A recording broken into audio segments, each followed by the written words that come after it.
General Motors is braking hard. Despite being on solid financial ground, GM announces it's set to cut 15% of its global workforce and close up to 5 factories. Workers are outraged, and so is President Donald Trump.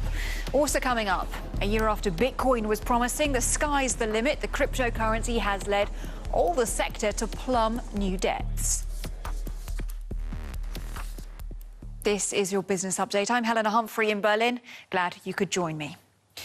General Motors plans to lay off over 14,500 factory and white-collar workers in North America and possibly close 5 plants. Now, 15% of GM's entire workforce is affected by the plans.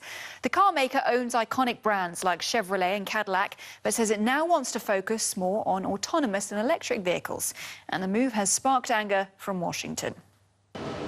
GM said waning demand for traditional sedans and rising costs prompted the massive cuts. And the steel tariffs introduced by the US this year haven't helped either. President Donald Trump was quick to slam GM's decision to cut its American workforce. Well, we don't like it. I believe they'll be opening up something else. And I was very tough. I spoke with her when I heard they were closing. And I said, you know, this country's done a lot for General Motors. You better get back in there soon. That's Ohio. A rare echo of Trump's sentiments from Canadian Prime Minister Justin Trudeau. We are disappointed by GM's decision regarding their plant in Oshawa as part of global restructuring. Our thoughts are with those whose jobs will be affected and their families. But unhappiest of all are affected General Motors staff.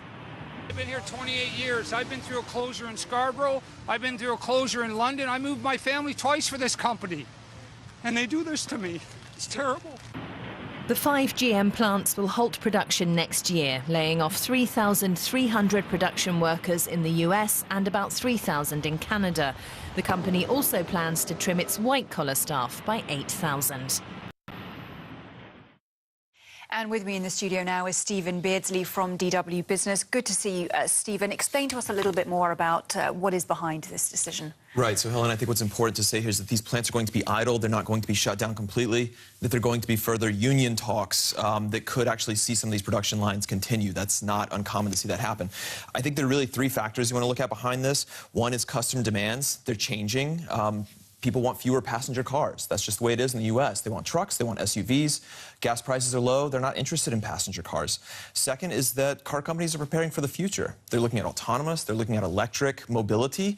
Electric mobility actually requires fewer workers on these ground floors, and so they know they're going to need less in the future. And then third, you do have the challenge of these special challenges, the trade war, right? We know that these tariffs on steel are cutting into GM's imports. Now, most of their steel is from the U.S., but it is hitting their bottom line as well. Right. That said, didn't GM benefit from Trump's much-touted, the big fanfare about that tax cut? So, I mean, what went wrong? $1.5 trillion, right. That was last year. They did benefit, like most major companies did, and I think the figures I've seen were that they've saved something like $150 million in federal taxes this year. But there's also reports that they've actually lost out on the tax cut because it allows them to write off less of their previous year's losses, so they're actually at a net loss. The point is, the tax cuts don't translate perfectly to more jobs, more cars, more savings, all of these things. And that's a frustration to Trump. Of course, he wants to be able to demand things, demand jobs, demand things of companies. At the same time, he wants to operate this free trade economy or free market economy, and that's the tension that you see with him. I mean, as you mentioned there, that blow to Trump, that blow to all of that rhetoric of America first. However, is this a uniquely American problem, or are we seeing this in other parts of the world as well? No, certainly it's not unique to America. I mean, you see across Europe, for example, that there is the popularity of crossovers and SUVs is actually rising here too and in other countries. And then you also see that car makers are preparing for the future, autonomous, electric. There are reports out, Volkswagen is actually planning on cutting 30,000 jobs over a number of years. It won't be quite as dramatic as this, but you see it in other countries. You see it everywhere. It's about preparing for the future, and they just handle it in different ways. All right, Stephen Beardsley from DW Business, thanks for putting that all into perspective for us.